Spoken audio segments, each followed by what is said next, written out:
Good evening, everyone. Where is Russell's face? He's right here. And even it's two L's, Smithers. Now one. You're fired. Shame. You have brought shame to the show. See, Jack knows how to get it right. I'm just teasing Smithers. What's going on, fellas? How you guys doing tonight? Yes, that's right. Xeno Nanite Titan. 4 days left on Kickstarter.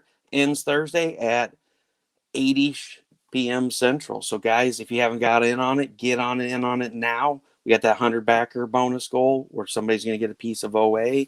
And we got the 75 backer goal where we are going to get extra art in the back of the book. So we're going to start out. We're going to talk about some of our sponsors here. We got DPopp Customz.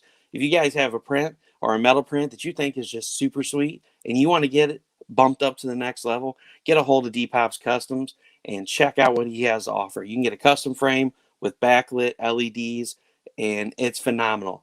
The link is in the description. If you want to go check it out, you can go check that out there and see all the pieces that he's made for Kara and Alfred and all of them.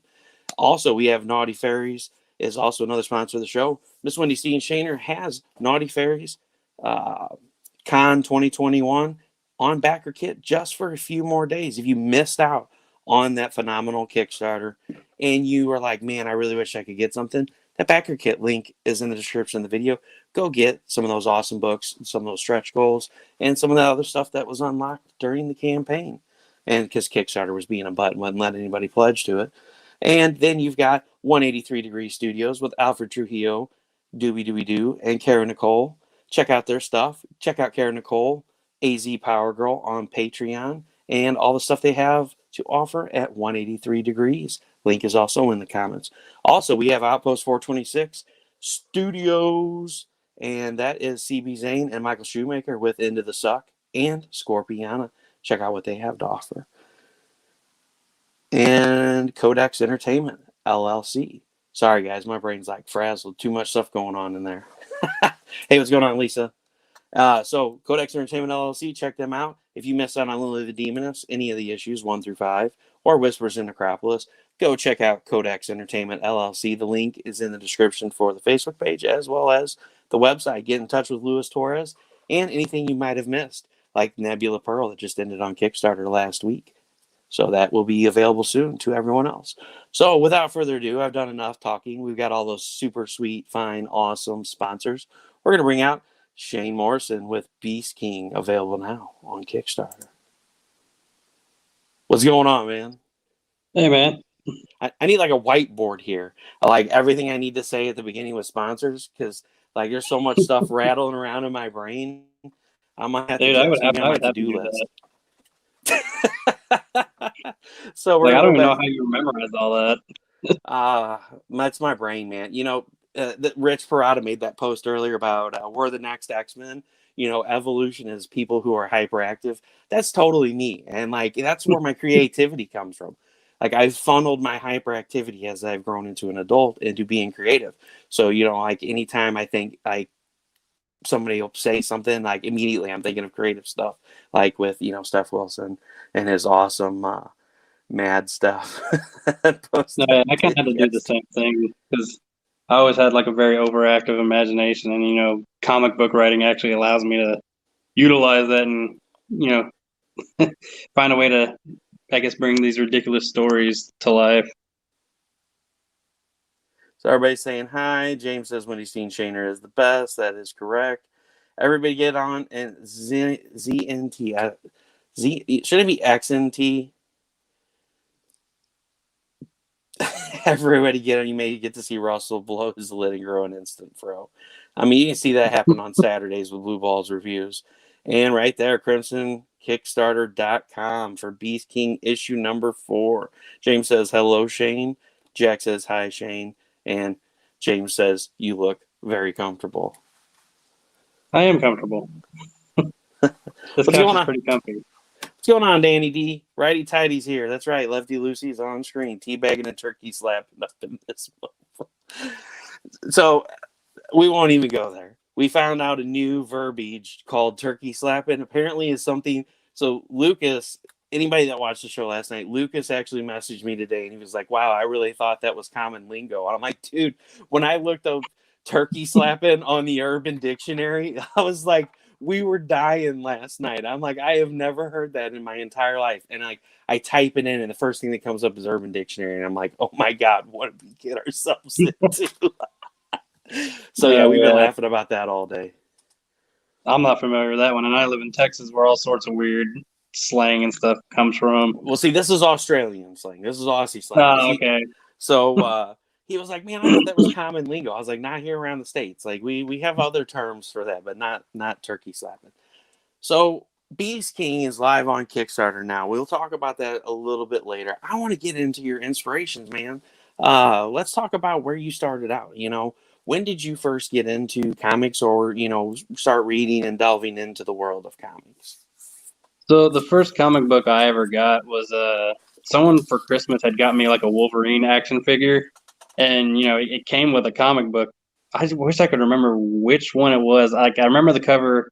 It had Wolverine, like his hand was kind of like in front of his face like this, and his claws were going over his face, and it kind of showed like certain reflections in his claws. But for the life of me, I cannot remember which issue that was. But that was like actually the first time I ever read a comic book, and I want to say maybe I was 12 or 13 at the time. But unfortunately, I kind of grew up poor, so I didn't get to really consistently read comic books. So it was like rare if I ever even got to see one.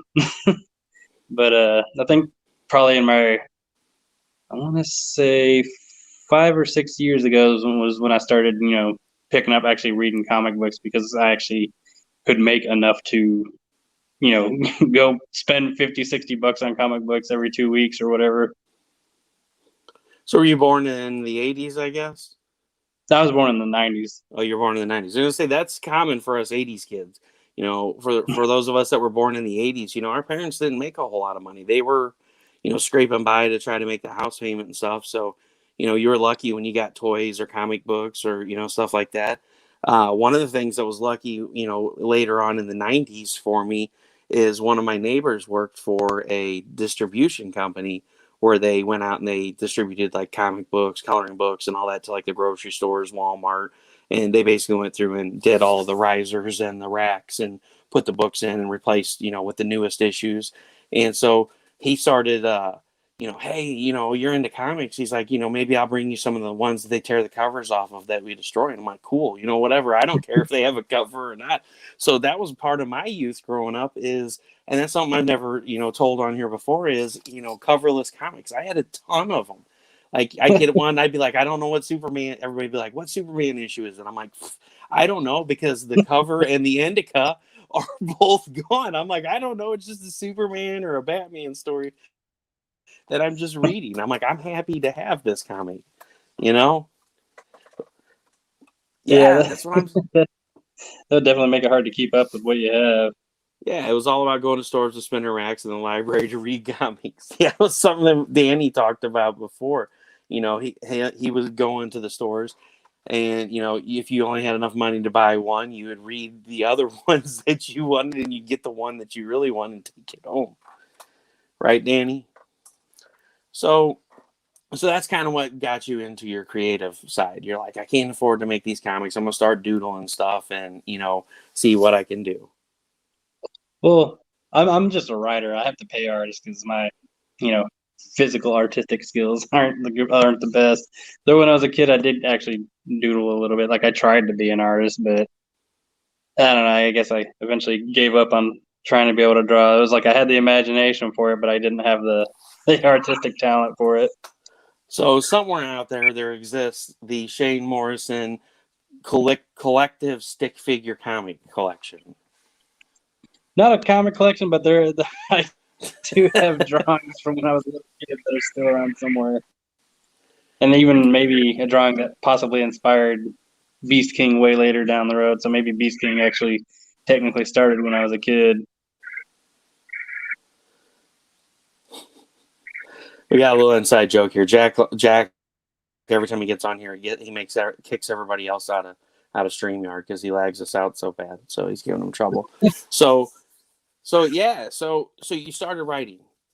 Did you write any prose up before you started like delving into comics, like as far as like a novel or anything like that goes, or was it strictly just comic books? I just went straight to comic book script writing.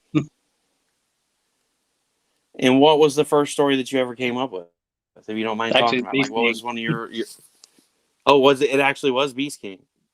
Yeah, Beast King issue 1 was the very first one I came up with back when I didn't know there was an indie comics book community and all that stuff. Okay, cool. So, what year was this about? I want to say 2016 was when I started. 'Cause I didn't do my first Kickstarter until I had already had issue 1 and 2 already done. Awesome. So, of what comics you did get to read, what comics did you usually buy? Like, what was your number one go-to character that you're like, I gotta have this book that came out? I want to say my top go-tos was usually either anything Wolverine related, anything with the Incredible Hulk, Spawn for sure, and if it was DC, if the rare occurrences where Martian Manhunter had a comic book. Yep. I was always a Martian Manhunter fan. I felt like he never got the justice he deserved. Yeah, he didn't for sure. And that's what. So we. It's so funny how all the time we always have that brought up when we have people on here. They always talk about, man, Martian Hunter was so good, and he never got the respect that he deserved. And it's like, it's totally true. What's going Yeah, on, I was first Pops? introduced to him on that Justice League cartoon that came out way back when. So what I other mean, I kind of guess thing? that kind of gave him some credibility when it Yeah, came to some the team. notoriety. Yeah. So other than comic books, is there anything else that you delve into, like anime, or you like watching movies? What's your go-to thing to do to unwind? I'm a pretty big anime fan, so I watch anime and wrestling stuff like that. Oh yeah. So you like old school wrestling or the new stuff?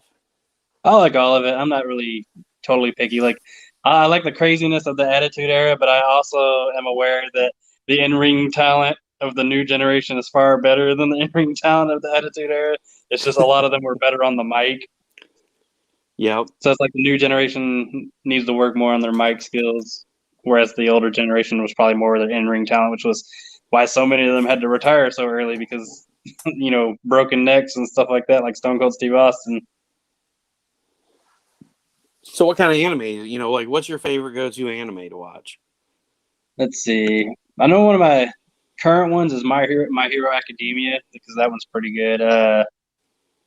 Let's see. I just recently started watching that. I think it's called Jujutsu Kaisen. That one's a fairly new one. That one's actually pretty cool.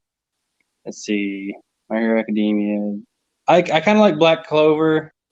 The main character kind of yells a lot though, so like in the beginning, kind of took some getting used to on that part. But hmm. I know this one, like a lot of the best ones are kind of non-continuous ones. Like there's like 1 or 2 seasons. Like Assassination Classroom is a really good one. But I think my top favorite anime is Bleach, and it's not because Bleach. the main character is a ginger like me, but Oh man, that's funny. That's great. Yeah, so like some of my favorite ones that I delve into, Full Metal Alchemist is such a phenomenal story. oh yeah, Uh, that's one of the greatest ones. like Full Metal Alchemist was one I dabbled in, because I always loved Van Helsing. Van Helsing was huge for me, but it's like when Full Metal Alchemist came out, it was like the first time I was ever like, oh my gosh, there's a new episode and it's already started and I've missed half of it. And like, it's like the end of the world. Like now I'm searching the interwebs, trying to find somebody that ripped it with a video card on their computer and posted it to YouTube or something, or to a forum somewhere so I could go back and watch it. And it's crazy because even though they passed the manga and continued the story on their own, it still is a really great series. And then a few No, years later, you had Brotherhood come out when they went and redid it and actually totally based it off the manga. And it's it's like, like that they did. both of them I really like because there's like two different stories. Like the first one's more uh non-spiritual based, and Brotherhood is more like heaven and hell spiritual based. So it was really cool seeing the different sides of the fence on the way the story was interpreted from Oh both the yeah, that guy writer. trying to become God. Yeah. That was pretty crazy, and then the giant eyeball on the planet. That was pretty nuts. I wish Facebook would stop making me have to come in and you have to have out so I can see comments. Sorry, bud. That sucks. But yeah, that one was a huge one. Van Helsing, of course, and then Outlaw Star. Outlaw Star is such an awesome. I got to go back and watch it again. It's been forever since I've seen that. But if you've never seen Outlaw Star, for the people that are into Cowboy Bebop style, sci-fi anime, Outlaw Star is really, really good. It's really short too. It's like they kind of did a season and like they ended it, and you're like, no, you can't end it there. But they ended the story. You had everything you need to know. But it's like, what happens after all of this happened? And it's like you really want to know, and you really wish they would have did like another season. But they're like, nope, Yeah, we're good. We're good. It but then tied up if here. it did, it probably would have ruined things. Oh God, here we go. Now there's a new pinup. A set of ginger fuzzed exploding blue balls. Great. Thanks, Danny. Oh, geez. What a great couple of guys. What's going on, Travis Gibb? How you doing tonight? And yes, James, Outlaw Star freaking is awesome. So like I said, if you haven't seen that. And then my newer ones, I like Tokyo Ghoul and Oh man, Tokyo Ghoul was great, but then like the third season went completely AWOL or something. Like, oh man. well, see, I haven't seen the third season. So like the same thing with Attack on Titan. Attack on Titan, like I totally missed the third season because of everything that happened last year. And so like I've been waiting for it to come out on video, and then like it probably has, and I just totally forgot about it because I've been so busy with my project. But I'm like, I cannot wait for season 3 of Attack on Titan. And I, still haven't finished season 2 of Tokyo Ghoul. Part of it that sucks is all the whining the main character does. It gets a little overbearing at times. He's just like, "Oh, my life's so terrible." It's like, dude, just shut up. Like, go on with the story. We're done. If you have And Funimation, you can actually watch all of that. yeah, Because that's usually Funny. what I use to watch all that stuff. Because I'm trying to think. That's where I watched season 3 of Tokyo Ghoul. I'm kind of, I think, up to date on the English episodes of on Attack on Titan, which is getting pretty crazy. Yeah, and man, I want to see it so bad. I gotta get a hold of the third season of that. It's probably already on the 4th season. And then Jack said Outlaw Star and Cowboy Bebop are both 24 to 27 episodes long, which back in the day was one season. Yeah, pretty much. And the newest one I got is Claymore. I still haven't watched it yet. Somebody recommended Claymore, and I'm like, so I got it like a year and a half ago, and I haven't even opened it and watched it.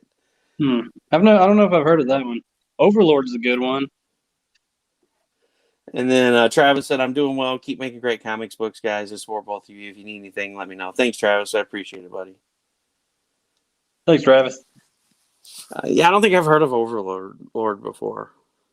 It's so basically it's about this guy who's like was almost like god level in an MMO, and he was like this skeleton necromancer dude, and him and all the other guys who were like the top guys in the MMO were just sitting there at their like round table basically waiting for the game to end because they were shutting down the game. And he realized everyone was gone but him, and he's basically, I guess, physically in the game somehow as his character, but like I don't know if it's like that world ceased to exist, so he went to another game world because he's like a literal god in that world, and everyone's like dumbfounded by how powerful he is, and like he's just giving away like random like rings and stuff that are supposed to be like, in his world was not that great or just like average power at best, but to them it's making them like like ridiculously strong and everything. And so he just decides, well, I guess I'll just take over this world. That's funny. Yeah, and he has So, like this deep sounding, like ominous voice, but like when he talks in his head, he sounds like some nerdy kid. Like, oh my god, why did I just say that? well, and the reason why I wanted to talk about anime is because this video kind of reminded me of a little bit of kind of like an anime style, like the way that the characters are drawn. It's pretty cool. So I'm going to show this video real quick, guys. Bear with me. Like I said, this last night, this thing was working great. So we'll see what happens tonight about how great it works. So, and I actually remember to choose audio this time. So we're going to give this a play. I always forget to click the allow audio box. And so we start watching it, and it's like, boop.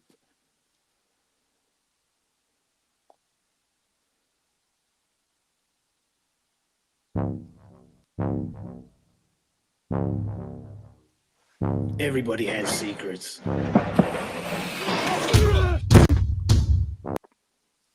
I went looking for mine.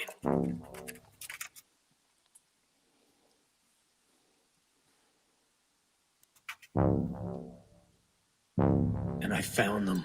All right, hold on. We're gonna stop it. We're gonna let it buffer a little bit.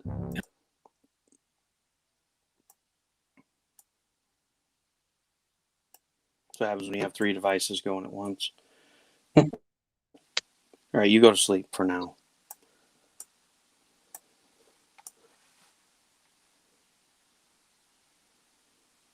All right, we'll let it load for a second. Sorry. Oh, that's fine. Oh my god. Well, that's Dogs. the problem. It was playing and broadcasting at the same time, so it stopped buffering. So it was like, all right, I'm done. So we'll let it buffer all the way to the end, and then we'll give it a go.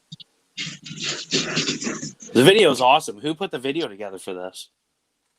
My friend Jared Daw did, and he's like, I guess he's just got like some awesome equipment and stuff. But he's also got plenty of experience, and he just really enjoys making these videos. And he was super proud of this one too. He said it was probably the best one yet. So does he offer this as like a service, or is he just like, hey, I really want to make a video for this? Oh no, I paid him. No, I mean, but like, is this something that he normally does that he offers like a service for? I think so, because other creators have paid him to make videos for them. Okay. It just takes a while. Everybody has secrets. I went looking for mine. And I found them.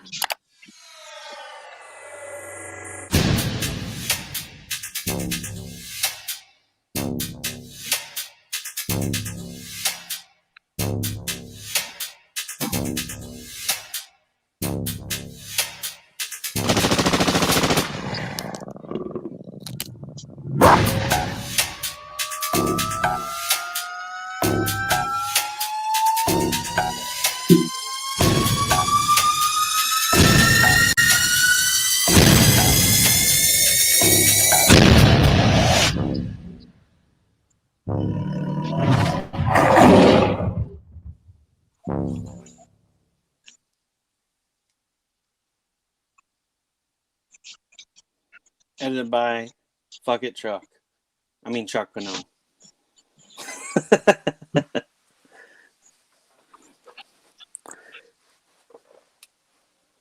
So there you go. That's an awesome video, man. I loved it.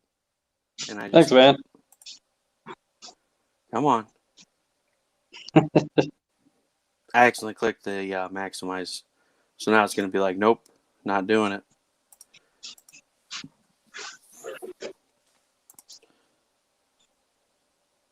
There we go.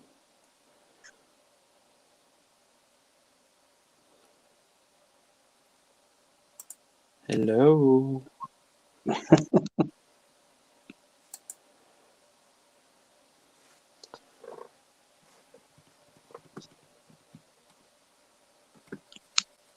All right. Is it stuck? No, it's my fault. Instead of that's what happens when you're on the share screen.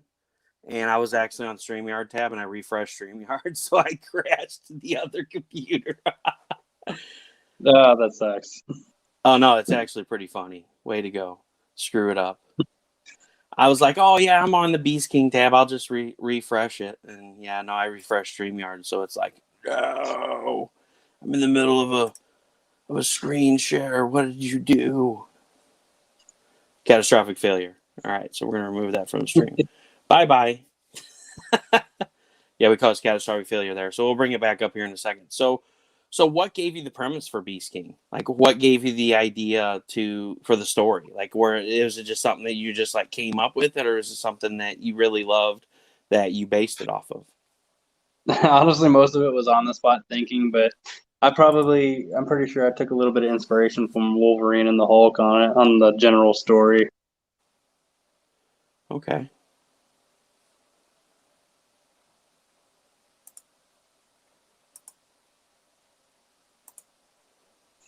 And what is the name of the main character? Jake Stevens. And so do you I guys try to go you with want to more kind realistic sounding names. No, I totally get that. So you're gonna give everybody the elevator pitch. So what is Beast King actually about? So Beast King is a story about a guy who, when he was born with genetically modified DNA, and he had animal DNA combined with his human DNA. So that like basically gave him the ability to turn into that beast-like creature you saw in the trailer, and it gave him special abilities like super strength, speed, and whatnot. And his parents were the ones that actually like made him be that way because they were trying to kind of take the next step in human evolution, and they weren't gonna do it to someone else's kid. But they basically come to the conclusion because when they do it to full grown adults, it kind of warps their mind and almost turns them into like mindless beasts. And the parents refused to share that information with the company they were working for because they realized that it was a very corrupt company and they had ulterior motives. And so basically they were assassinated, which turns Jake basically into an orphan, and his uncle has to raise him and train him so one day they can try to take down the company responsible for this. So it's basically a revenge story, and kind of like, because he's kind of a loner and whatnot, so it's also him kind of figuring himself out in the process. Jack has a question. I'm thinking that says, so does the Beast have a special metal skeleton with healing factor and rage like no other? No, he's actually a very level-headed guy, but his like part of his skin, like the red parts, is actually like an exoskeleton type thing because part of his DNA is a pistol shrimp DNA, and so he's got like it's almost like crustacean kind of skin where it's like a hardened shell. So you like went all in trying to find like animals in the animal kingdom that had like special things that his DNA could be crossed with at this point, or was that later on? Are you just No, making that up was from the stuff? beginning. That was from the beginning because like I wanted him to, because he's mostly like a close range fighter, but because of the pistol shrimp DNA, he's able to shoot like his arm is almost like a cannon. And pistol shrimps, it's like their claws like a gun, but underwater, and it creates like superheated hot air that ends up killing fish in like one shot. And so he can kind of do the same thing with his own arm. So if like the person's like a ranged fighter, then he can kind of retaliate back in a sense. So I got to ask you. So wait, wait a minute. We got to go back. There's something like underlining in here. So were you huge into like biology and fish and stuff like that, aquatic, or into science, or was this just like a on the fly thing where you were just like, I gotta find some kind of animal that has really cool things that I can make this have, but it not be a Wolverine? I mean, I've always been like a big animal person, but yeah, a lot of it was just like, all right, I got to find some cool ass animals, and I just not like some I'm basic like, ones. so what is it called? A pistol shrimp? Yeah, it's a real thing. Really? I Yeah, like don't if you know. The ever reason find why I'm videos. laughing is because it's like of like all the animals in the animal kingdom, like out of nowhere. You're like, yeah, so he's got these pistol shrimp powers. And I'm like, a pistol shrimp? What is that? I mean, it's not. I'm not laughing at you because it's like it's dumb. I'm just laughing at you because it's funny because it's like super creative. You're like, one of the craziest things in the world that you could imagine that somebody's DNA is fused with, and it's like a pistol shrimp. But it's actually really cool because he's got these powers. He's got this hand cannon. I mean, it's awesome. I mean, that only makes up like 1 out of 4 of them. Like the One others out are of like four. gorilla DNA, cheetah DNA, and wolf DNA. So that I just wanted to have at least one that kind of stuck out. And he said you should both watch an anime called Terraformers. People go to Mars with different animal special abilities. So it kind of sounds like Animorphs. Oh yeah, I did read those books when I was a kid. Yeah, Animorphs was I pretty just thought the cool. covers were cool. So I got to ask you. So who is this character here, and what animal DNA is he spliced with, or she? That is the main, or well, not the main bad guy, but he's like the main antagonist for issue 4, and he's basically hunting Jake down because the company known as Anico, which is responsible for his parents being murdered, they're trying to basically get Jake so they can do experiments on him and get his DNA because they know he's like the perfect version of what they were trying to create all this on. And I can't necessarily say who specifically that is because that would give major spoilers for issue 4. No, I mean, these are open-ended questions. Like, answer what you can. I don't want you to feel like I don't want you to answer anything you're uncomfortable with. So this is the main villain, and he works for the company that, assassinated his parents. And so, yeah, we can leave it at that. That's cool. His animal DNA is basically like squid DNA and frog DNA and sloth DNA, though. I So where can't does say he get that. the teeth from? The teeth? Trying to think. It's almost like shark. I think we just kind of added that part in just because, it would look weird with human teeth. No, I totally get it. I mean, it could be some kind of malformation from having sloth and squid and frog DNA spliced together. He just grew these crazy fangs. No, I did consider like a beak, but I was like, that might make him look funny. So you were at $12.99 out of 1,500 with 51 backers. Looked like it said at the end of the video before I was a dummy and refreshed StreamYard instead of the Kickstarter page that you're at 83%. So, I'm doing pretty good. You are almost, you're going on halfway through. So not bad, not bad. My campaign's actually just a 21-day campaign. Oh, that's right. It is 21 days. So you're only like almost a weekend. My brain's frazzled. It's been one of those days today. So you got a little bit of the story here. So is this like an early version of Jake, or is this something new out of this book? Oh, that's the t-shirt design. I just kind of threw it in there for like an extra image to hopefully that people would like. Yeah, no, it's really cool. I had never heard of the book before, and then when Lisa reached out to me, and I don't really do. So my thing is I don't really do research on the people that I interview much other than, are they a decent human being?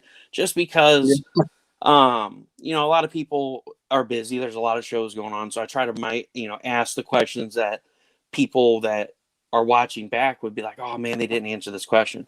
And I feel like I can get a better idea of that by not reading into it and finding out all the answers to the questions that I have about the project. So if I ask something that sounds like crazy, it's just because I try to go in here with as little knowledge about the project as I can, without that way I don't leave out questions for people that are going back to watch the show. Otherwise, your message will be blowing up with people be like, hey man, you were on the show last night and I was wondering. No, I'm just kidding. Totally fine. Blow up our messages. We like that. That totally makes sense.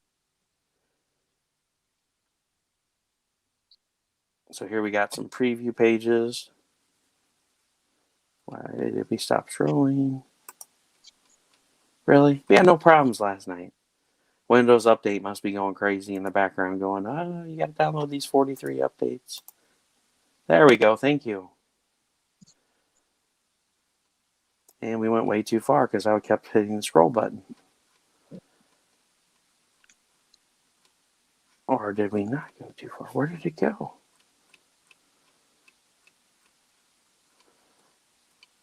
Oh, I don't know what happened there. I guess it wasn't finished loading. That's what happened. Yeah, that's what's wrong. It's not done loading yet.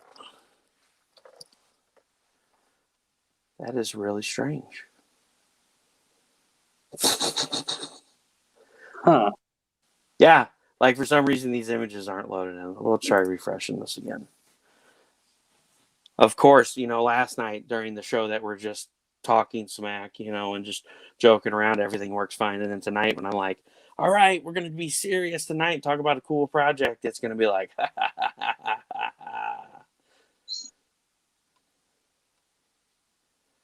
Let's see.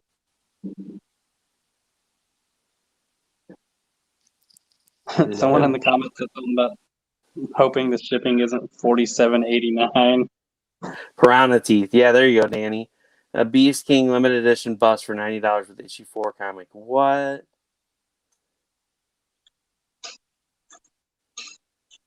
Yeah, I got a friend that basically makes that stuff for me.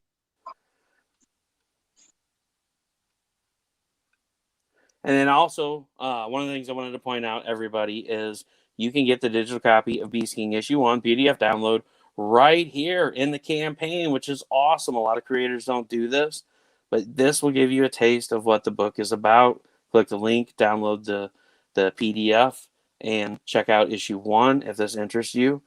Always take advantage of that. Now I think we've got everything in here. So yeah, there we go. It was loaded in the first time, and then like they just disappeared for some stupid reason. That's so now weird. we got, yeah, it's weird. So now you got some of the preview pages in here if you guys want to go check out the preview pages for the book, and you got the full spread here. It's weird how it's lagging between the phone and the computer. Like the computer's going smooth, the phone's like a 5-second delay. Mind blowing. Technology, you gotta love it. I was gonna say it does seem like there's a slight lag on my end. Technology. So you guys, you got the PDF standard version, guys. You got the issue 4. You got the issue 4 variant, which is freaking awesome. I love that one. That is an awesome cover. And then you've got the issue 4 and 11x17 poster of the piece that we were questioning before. And you've got the digital PDF bundle, the Beast King 4 standard and 4 variant. Chucky Holden variant, Beast King issue 4. I didn't see the bust, so I'm waiting for that to come up. Then you got the Beast King story package. So this is your physical catch-up tier here. And you got the t-shirt and the issue 4. And you got the Crimson collection. So let's talk about this a little bit. That's something that I wanted to bring up. So what is up with the Crimson collection? Can you explain that a little bit for us? So basically, it has all 4 issues of Beast King, all 5 issues of Crosser's Gate, which is another series we published, but that's a series by Travis Martinez, which is the artist for Beast King, and I basically published that for him. And then Ungodly Champion that's for issue 1 of another series that I started and released around September of last year. So that's another ongoing series that you have. Yeah, and basically it's just for anyone that's completely new, if they just want to get a huge collection of our comic books. Okay. Then you got the Beastly package with the hat, the poster, the shirt, and the book. Oh, that is freaking awesome. The bust package. That is sweet. So what is the bust made out of? I don't necessarily remember because, like I said, I have a friend that makes the bust for me, but they're pretty solid. So it's a resin. It's not plaster. It's like a resin. Yeah, it's resin. That's right. Okay. Well, that was kind of my question because I know that some people might go back and watch this and be like, "Oh, cool! There's a bust. Is it plaster cast or is it resin?" So, yeah, that's really cool. So he makes those and paints them and everything. Yeah, and then I basically pay him to make so many of them, depending on how many people get. And I think 2 of them are already taken, so that leaves I think 6 left. And then you've got the original art tier, the associate producer tier. So you got a lot of cool stuff in here. The bust is freaking awesome. I love that. Yeah, a lot of people tend to like them because, not a lot of, it's kind of rare, I guess, to find anyone with a reward option like that.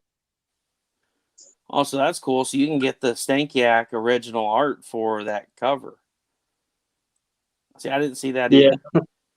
I think it comes framed and all that. Oh, it comes framed and everything. That's freaking awesome. And you also have, so do you have add-on capabilities? That was going to be my next question. Or is this just I do for the physical rewards. Okay, so people can click on and do add-ons instead of bumping up their pledge. I know they made it available to all users now as of the end of last month, I think. Yeah, it was actually I want to say a week before we went live, so it was really good timing. Yeah, I had a creator on a few weeks ago that it went live the day before they launched, and so they went back through and completely redid their whole project the day before so they could do add-ons because it's so much easier. I mean, this has been a godsend for backers because it was always so confusing. It's like, well, I want this and I wanted this, and then you got to do add-ons, and then the creators got to go through all these notes and be like, okay, Oh, this yeah. person wanted this, and then so you got to message people and be like, hey, is this what you wanted?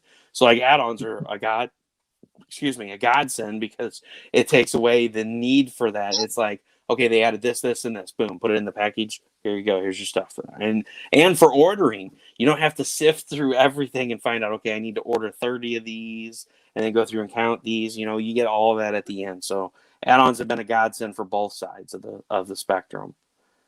Yeah, I never understood why it took them this long to add it. I don't know either. I know it's definitely insane that they took them that long. There we go. And we're back. And let's see, where did we go here? We said, so this was a joke aimed at last night's discussion. I'm thinking about doing a topic show, maybe twice a month. Do it like every other week, to where we get on here and we talk about topics. You know, things for people that do Kickstarters.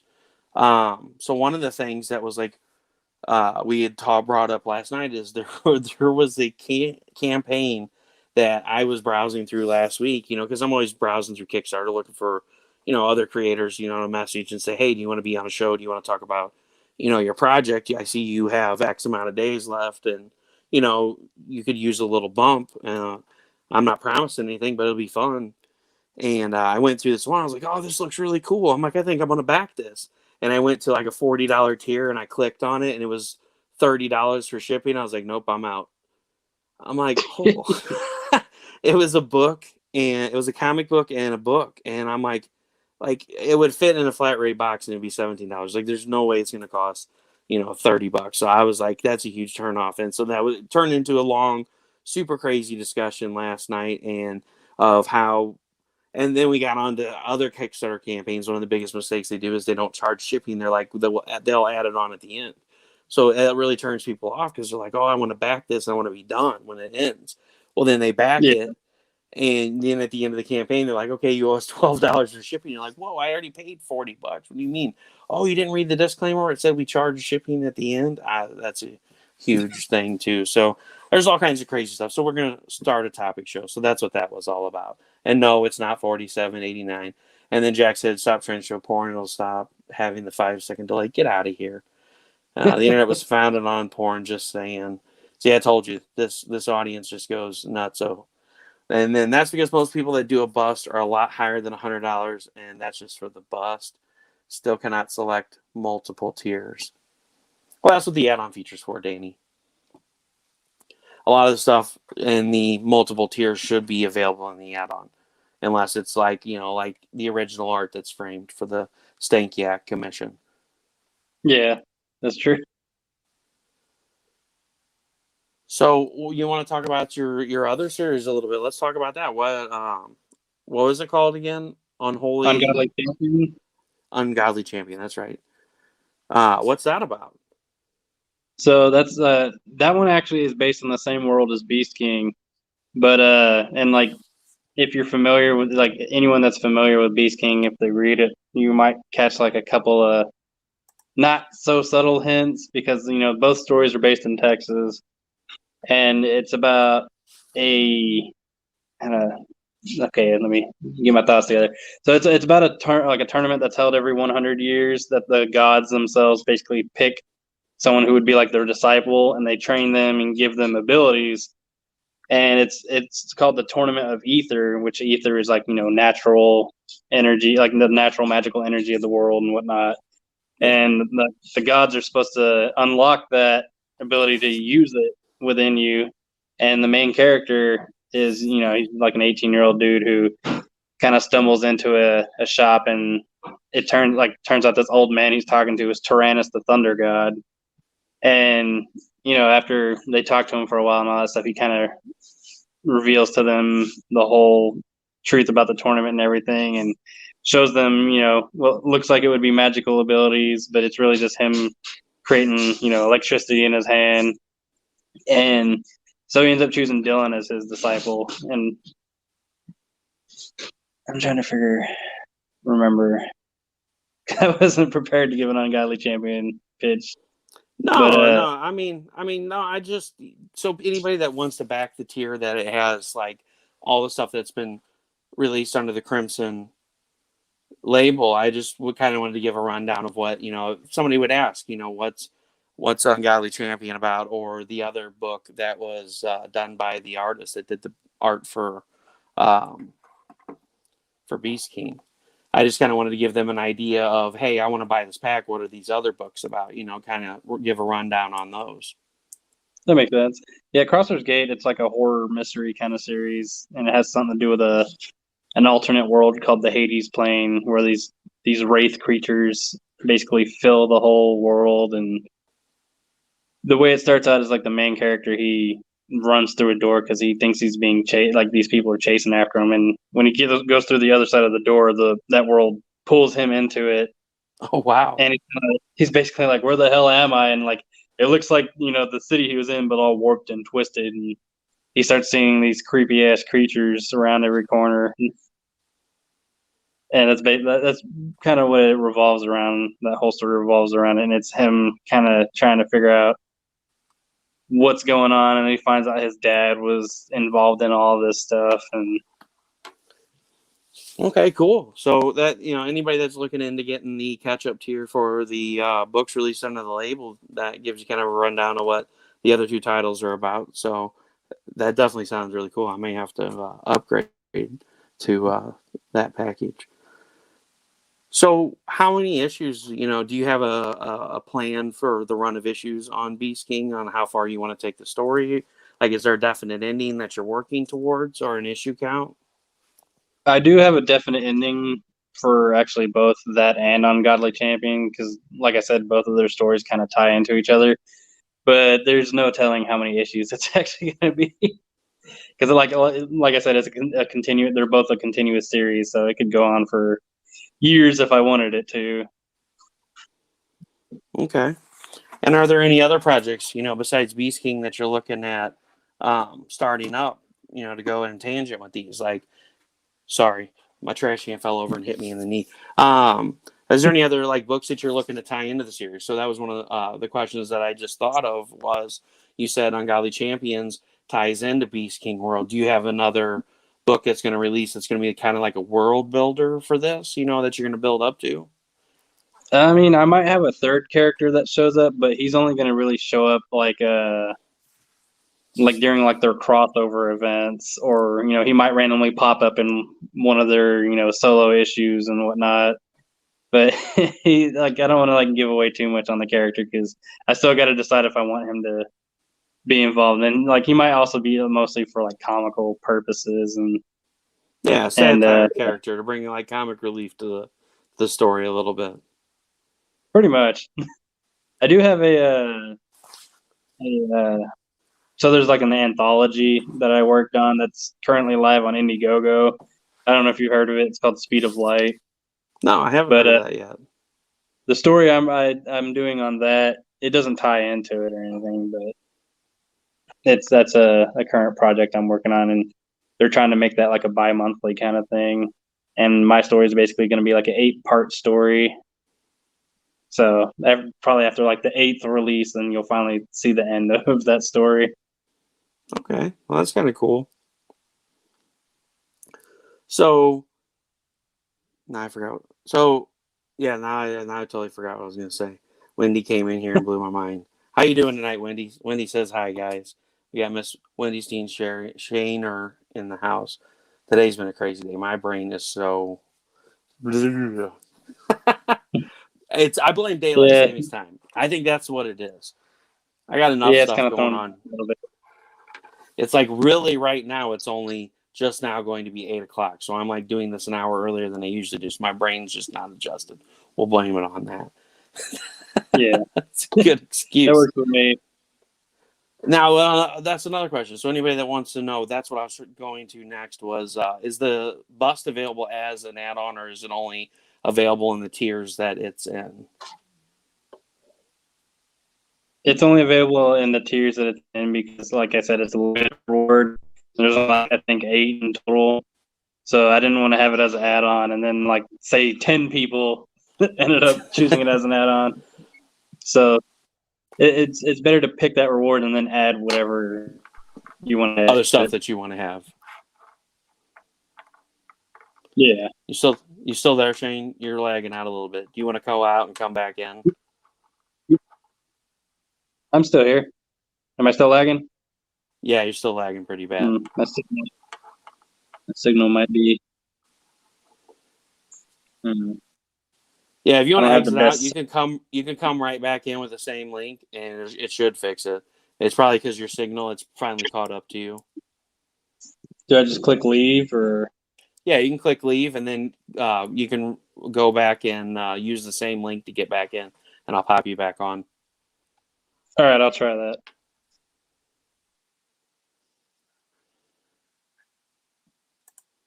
While he's gone, I'm going to pop the link in for that, so you guys can go check it out if you haven't already. There's the link to Beast King. And those other projects sound freaking sweet, too. I'm going to have to get the whole kit and caboodle. How are you doing tonight, Miss Wendy? You working on anything fun?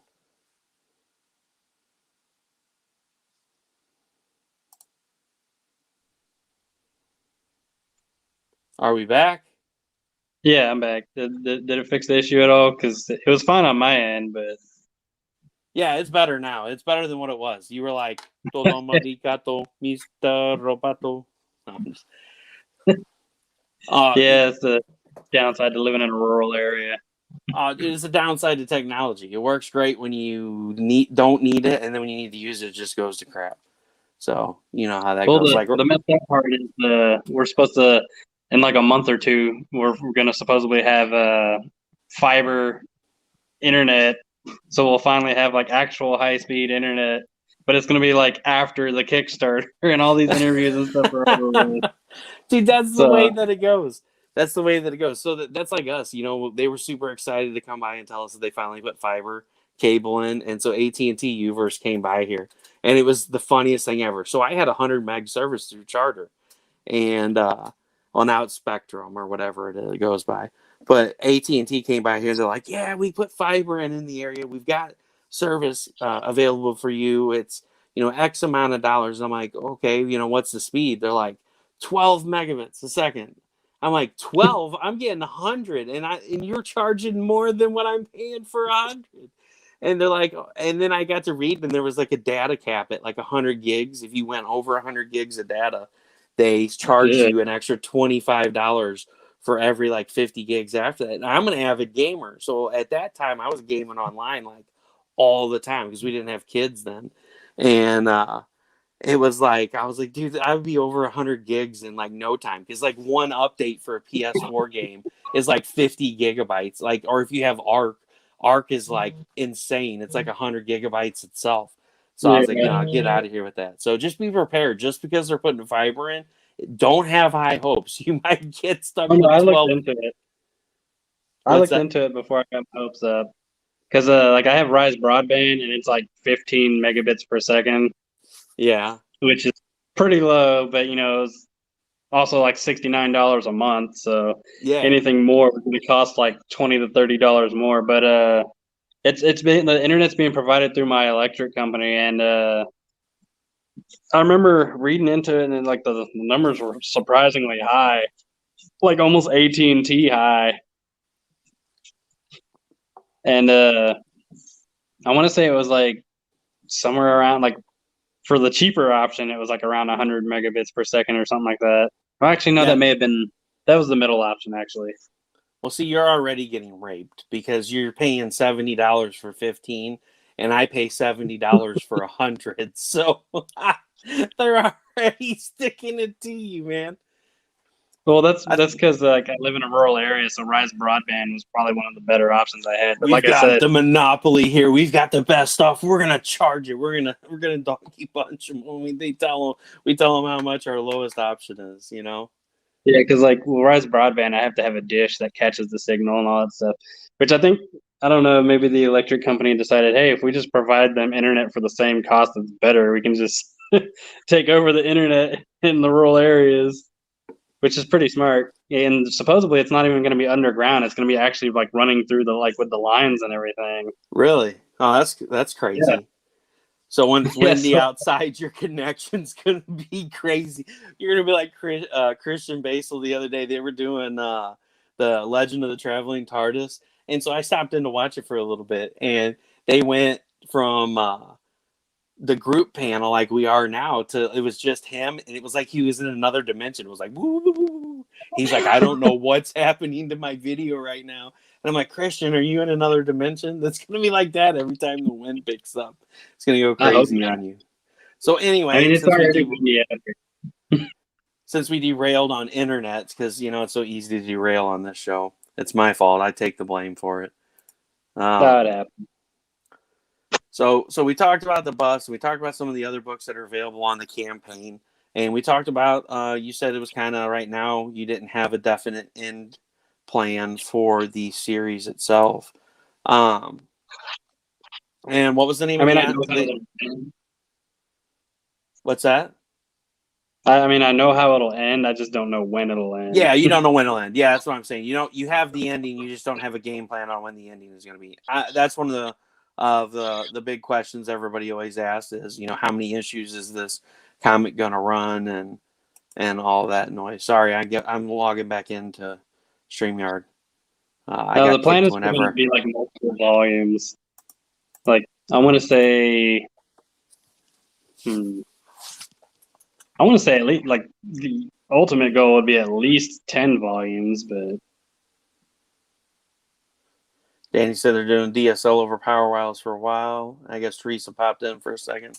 He was saying hi to Teresa.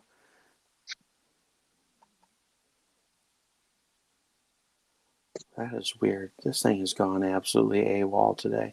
I'm not even going to ask questions. There's 3 of me in here on the thing. Oh, wow. it sounds like it could be confusing. Oh, dude, it's like massive. Yeah, see, now there's only 1 of me. This thing's gone massive AWOL crazy. I'm not even going to ask questions. What happens is my wife gets on and watches Netflix, and we have 2 separate Wi-Fi connections. We have the 2G and the 5G connection. As long as one of us is on one and the other one's on the other, we don't have a problem. And I think that's what the issue is. I'm on the wrong one right now.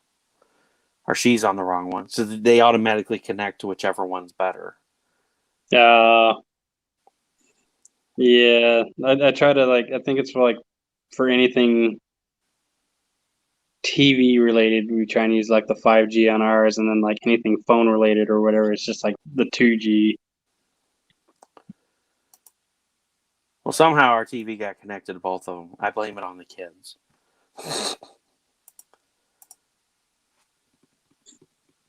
So, is there any of the add-ons that we didn't cover that I missed? Sorry, I didn't mean for this to crash on me earlier. I was trying to get through. I know on the add-ons you can get issue 1, 2, 3.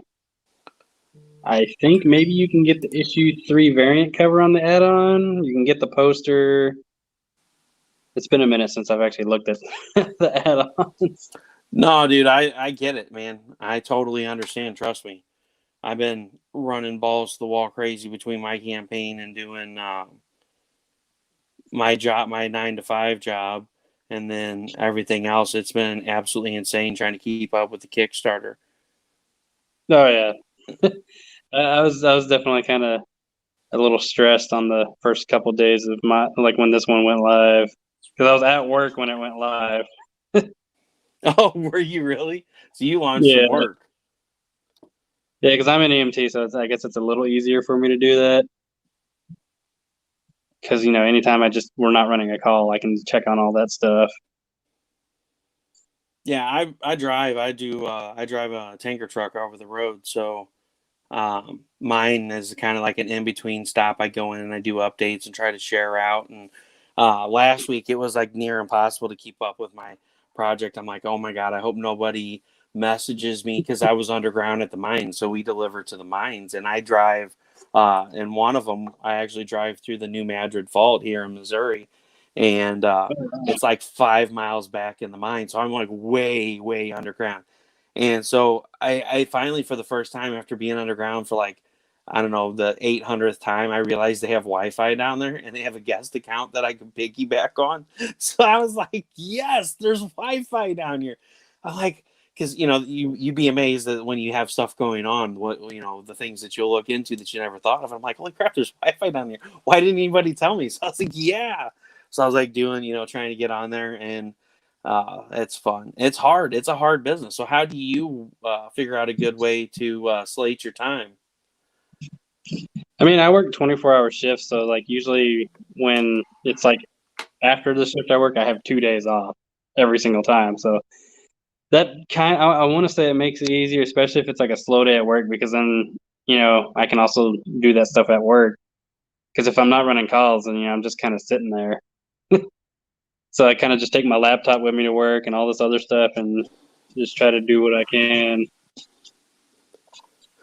Yes, it's very true. Jack says I work longer than 9 to 5. Yes, my day starts at 3 a.m. and I end at 5, 6, 7, 8 o'clock at night. Sometimes I get lucky and I get home at 3 o'clock like I did last Friday, which is what screwed me up this weekend, because like Saturday I thought it was Sunday because I got home at such an early time on Friday and it felt like a whole nother day. And I'm like, I got to go to the doctor tomorrow. My wife's like, no, you don't. And I was telling everybody online yesterday. I was like, yeah, I got to go to the doctor again tomorrow about the mass on my liver. And then I got to thinking, I was like, oh yeah, my wife told me today is Saturday. I'm like, scratch that. I'm going Monday. I'm an idiot. And then Danny said he got robbed once by the EMTs because they thought he was dead. They stole my chains of cash. I don't mean to laugh, Danny. It's just you come up with some of the craziest stories. And then what's up, Staff Sergeant Raul? How you doing, buddy? Liked and shared, thank you. And he said, is that a Beast Wars cap? No, sir. That is a Beast King cap, which is this project we're talking about right now. You can go check it out here at this fancy schmancy link that somehow the computer, after crashing. Yeah, you got a hat on the Kickstarter. That's right. Eventually the link will go in because the computer's decided it's done for the day for some reason, so we won't talk to it anymore. And he said, awesome. So yeah, and that's one of the hardest times, and that's one of the things that you try to talk to with creators. It's like, how do you find time? Because luckily you're just a writer. Some of these project creators, they write, they do the lettering, they do the art, they do all of it themselves, and I'm just like, man, that's crazy. And it's like Brian Rodman. I was talking to him last week, and it's my joke with him because he does the lettering, the art, and the story, and it's like, dude, I could just imagine. Do you have Zoom meetings in your head where the artist and part of you and the writer part of you are like yelling at each other because they're just not meshing up? I mean, and on the same token, it's kind of nice because you can get everything the way you want it. But people like us, you don't have to pay anyone. Yeah, you don't have to pay anyone. That's another great aspect. But people like you and me, we're creatives, we're writers, and we're good at drawing stick figures. I mean, my art has gotten better.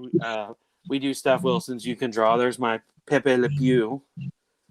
Oh, nice. I've leveled up from stick figures. We got Pepe Le Pew and Steph Pool. I make fun of Steph character just because it's fun. But yeah, I mean, I couldn't imagine trying to draw a Raziel. I mean, that's why I get people like Wendy's Dean Shaner to do super cool stuff like that. I mean, her piece turned out amazing, and I'm like, yeah, I can't do that. Like, you want to see mine? It's a stick figure, and he's got a sword and a gun. I mean, that's the extent of it.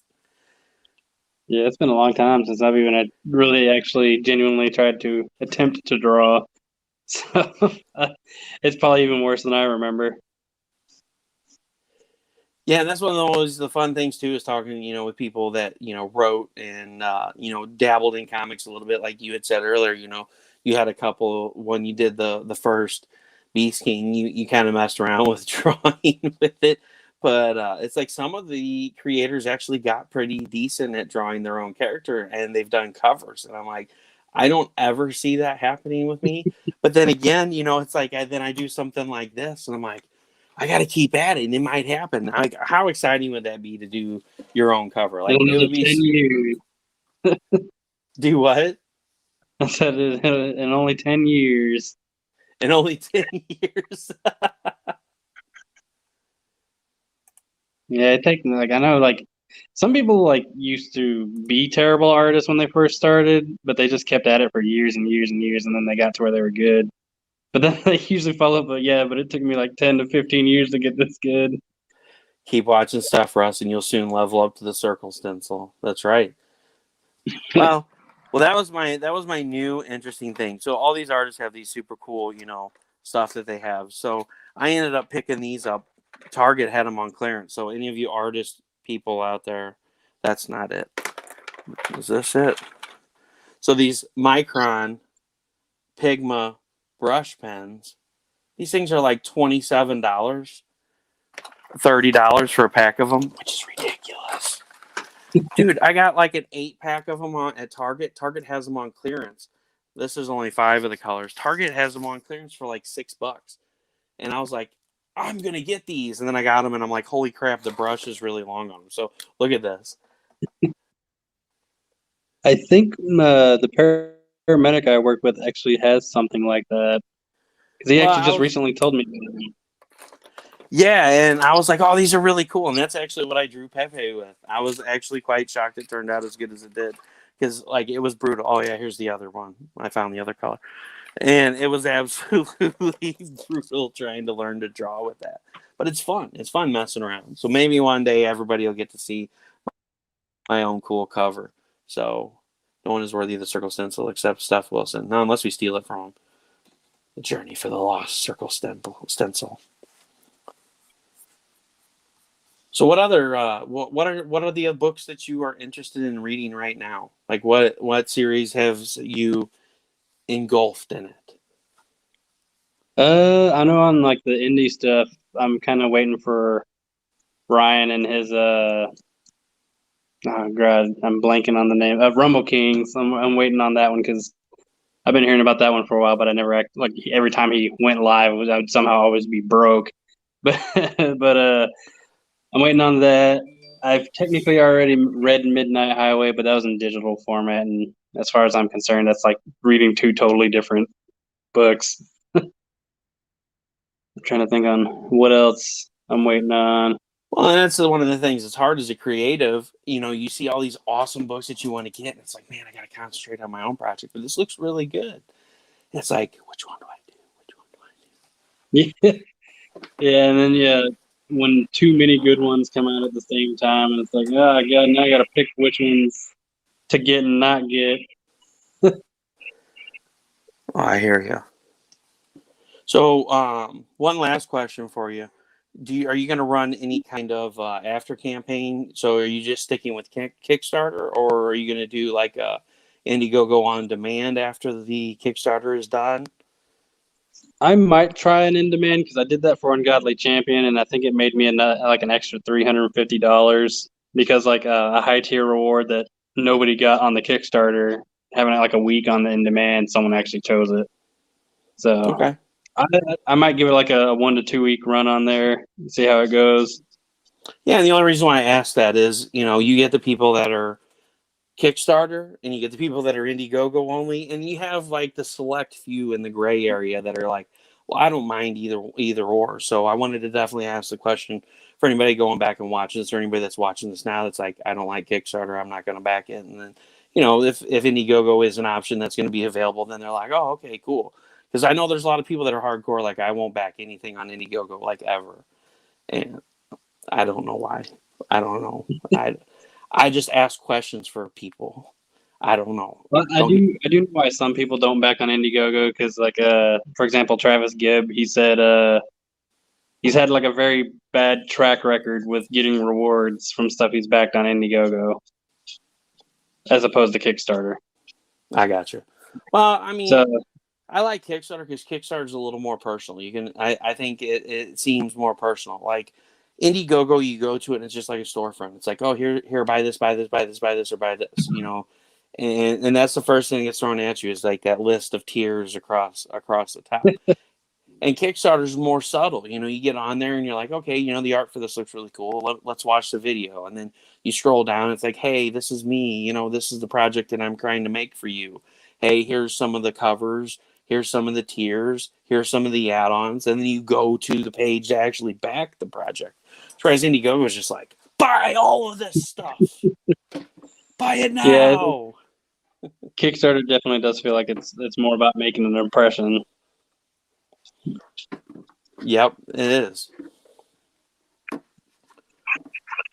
So actually I lied. I do have one more question for you. So if you had the chance to meet any creator, any artist at a con and get to chat with them, who would that be? Like who's an inspiration, like a writer or anything in the creative industry that you really look up to that you want to meet?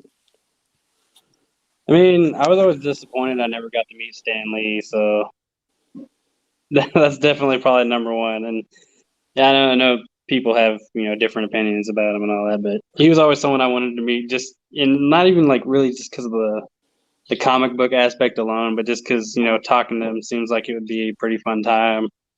But I'd also be interested in meeting Todd McFarlane, just picking his brain about the fact that he's still writing Spawn and everything, and be like, do you ever find yourself tired of writing Spawn? And just asking him stuff like that.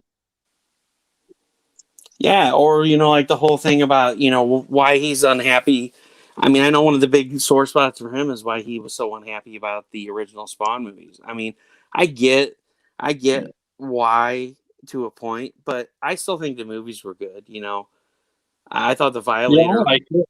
I thought the Violator was just freaking awesome. I mean, the whole movie. You go back no matter how many times you watch it, and you just laugh every time. He's like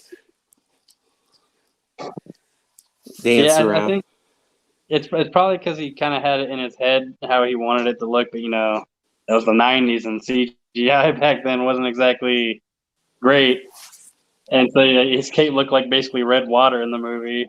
Yeah. So I think it partly had to do with that. You have it in your head how you want it to look, and then you see it produced, and it's like, look, dude, this is as good as it's gonna get. And Jack's over here making jokes. He said, what Russell's trying to say is meet creator or creative person and get high as a kite. I did not say that. Stop putting words in my mouth.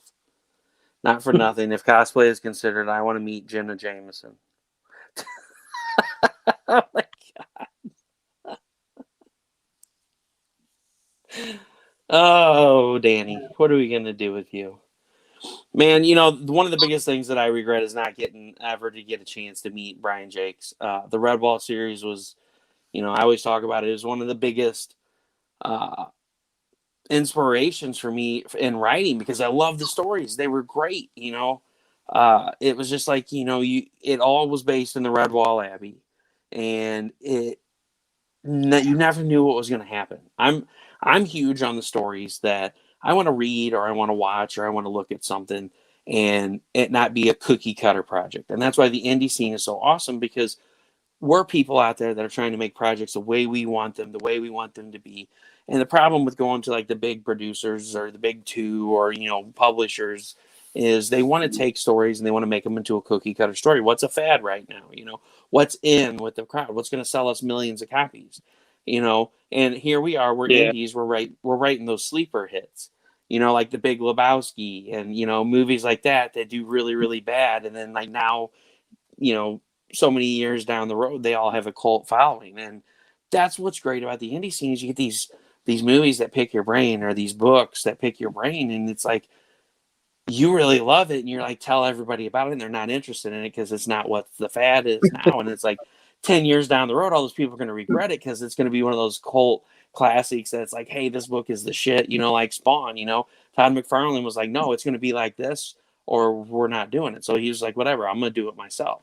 And he did it. And look at how successful he was. And that's a perfect example for, why indie creators do what they do, why they are the way they are, and why we want to do this on our own and do. You're not, you're not the dude who's the dude. The dude abides. But it's just, it's. I wish I could have met Brian Jakes. It was so awesome. And that's why I wanted to write my book.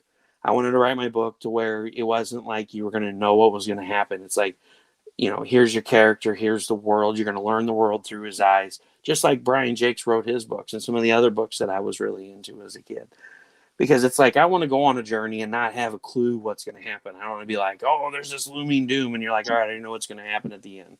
And then you get to the end and you read it, and it's like, oh, that was really disappointing because I knew it was going to happen. You know what I mean? So it yeah, I know what you definitely, mean. So I'm definitely excited about Beast King. I think it looks really awesome. I like the art for it. I think the premise is pretty cool for it with the splicing of the DNA, and I'm excited to get mine and see what it's all about. So with that being said, I don't want to take up a whole lot of time or of your time. I'm sure you're busy and got stuff to do. So I'm going to give you the big screen, give you a chance to give everybody the elevator pitch one last time, and tell everybody what Beast King is about, where they can find you, and I will post the Kickstarter link once again in the comments. All right, sounds good.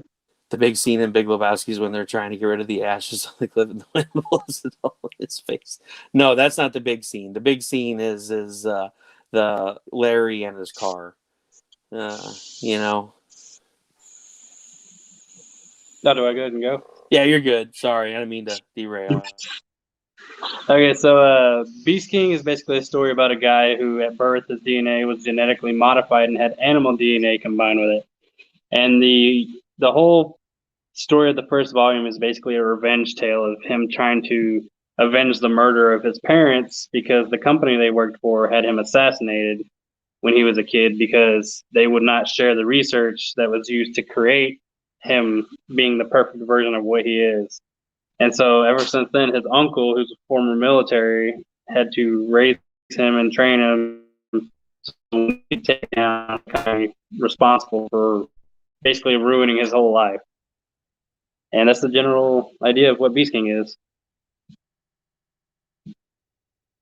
And you're going to give everybody a rundown on where they can find you on the Facebook or the Book of Faces or on YouTube or a website that you have. So you can find, like, my personal page is Shane Morrison on Facebook. You just look for the gingery dude wearing this hat. And my comic book page is Crimson Gate Comics. And you literally just type that in the search bar. I was having trouble speaking for a second. And you can also find me on Instagram, also under Crimson Gate Comics. I do have a Twitter, but it's basically useless at this point because I can never figure it out. And I think that's about it on my social media stuff. Cool. I'm going to try to share this into there. I don't remember if I put it in the... Sorry, I'm going to come back here. I don't remember if I put it in the description of the video here, and I'm trying to figure out on this new thing. I'll change it, guys, and I will add that in there for Crimson Gate Comics because I can't get it to pull up the share on here because I don't know how to use this thing yet because I'm a dumb. It happens, right? Well, every device is different. You get on here on freaking Facebook, and it's just like every single on the computer is different, and I can't figure out where the share button is on here. Where it is normally, it's not. So, and then Facebook Facebook's likes fine. to go through those updates where it moves everything around. Well, yeah, making it more confusing. Well, it just has a follow button where the share button is now. I guess it updated again. I don't know. So thanks a lot for being on tonight, Shane. I appreciate it. I appreciate you talking about Beast King and explaining to us what it's all about. I wish you the best of luck with it, and I'm excited to check it out. And Ungodly Champion sounds awesome too. So thanks, man. Had fun. All right, well, well, I'm going to kick you back to the green room. I'll be back in just a second, and we can do a little after show chat. All right, sounds good. All right, guys. Well, thanks for being here tonight. Thanks for coming and checking out the inspirations of how Shane came up with the idea for Beast King and some of the other books that he had. Of course, stuff shows up at the end, Jack. That's how it always is. So thanks a lot for being here tonight. Definitely go check out this Kickstarter. The link is in the comments right there. You can go find that, or you can go check them out on Facebook at Crimson Gate Comics and find out a little bit more about them and some of the other titles that they have published. And Xeno Nanite Titan, 4 more days, ends Thursday night at 8 p.m. Please check it out. Please give it a share. Throw it some love if you can. I'm going to get a share belt buckle now.